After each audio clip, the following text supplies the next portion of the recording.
हमारे साथ मौजूद हैं मोहम्मद सलीम भट्टी साहब, ये पाकिस्तान पीपल पार्टी के सेक्रेटरी इंफॉर्मेशन है साउथ पंजाब के, और कर्नल असद साहब मौजूद होंगे और राव मंजर याद साहब हमारे साथ मौजूद हैं। Welcome to the show.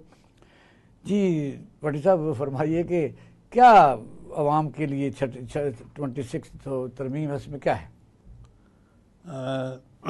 शुक्रिया शाहिद साहब।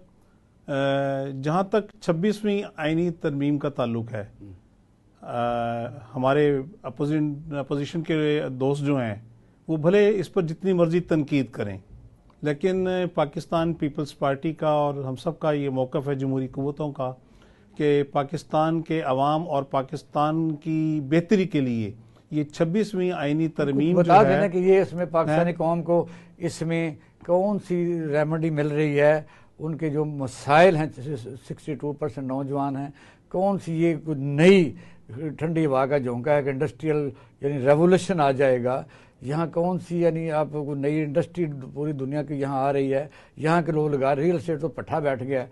तो ये मुझे बताइए कि इसमें अवाम के लिए बताइए कि पीपल पार्टी जो इसका बहुत ज़्यादा क्रेडिट लेती है कि माँ का ख्वाब था, कभी कायदम का ख्वाब था, लोगों को अजीब तो शिकंजे में जकड़ा हुआ है। देखें, पाकिस्तान पीपल्स पार्टी ने 1973 में जुल्फ़िकार अली भुट्टो शहीद की क़यादत में हमें ये आइन दिया, और उस आइन को बनाते हुए ये ख्याल रखा गया कि पाकिस्तान की जितनी भी इकाइयाँ हैं, चारों सूबों की जितनी भी सियासी क़ुव्वतें हैं, वो उसके साथ मुत्तफ़िक हों, और अल्हम्दुलिल्लाह उसको लेकर जुल्फ़िकार अली भुट्टो चले।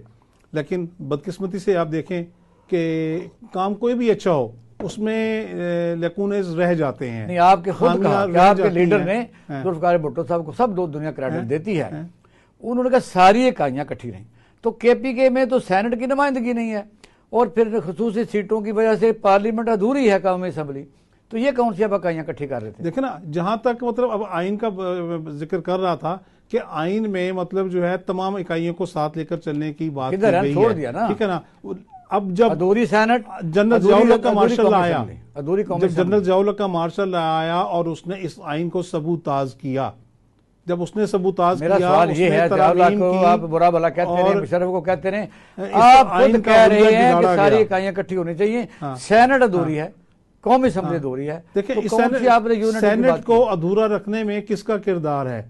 सेनेट को अधूरा रखने का भी उसी कुव्वत का ताल्लुक है जो इस मुल्क को बनाने के दावेदार थे कि हम इस मुल्क में तरक्की और खुशहाली के सैलाब ले आएंगे। कौन थे? लेकिन उस तरक्की और खुशहाली के सैलाब का कोई कतरा तो पाकिस्तान में नजर आए।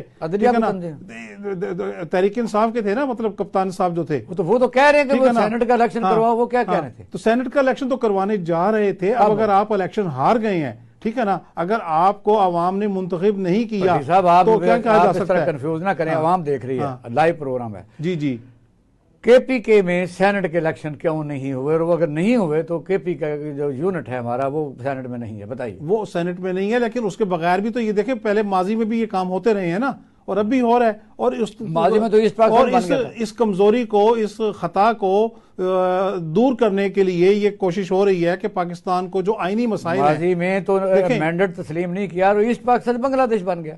अब आप फिर भी जिद बनाए कि सिर्फ आपको वादा किया गया, लाखों लोग जो हैं सुप्रीम कोर्ट और हाई कोर्ट में इंसाफ के मुंतजिर हैं, और 40,000 से जायद केसेस, 36 से 40,000 के दरमियान फिगर आता है आईनी जो केसेस हैं। 150 केसेस है, ठीक है ना, 150 केसेस है, और 60,500 सुप्रीम कोर्ट के केसेस की बात कर रहा था, ठीक है ना। और वो ये जब तक आईनी मसाइल नहीं हल होंगे, मुझे बताइए 26 लाख जो केसेस हैं जो लोअर जुडिशरी में, ये देखे ना,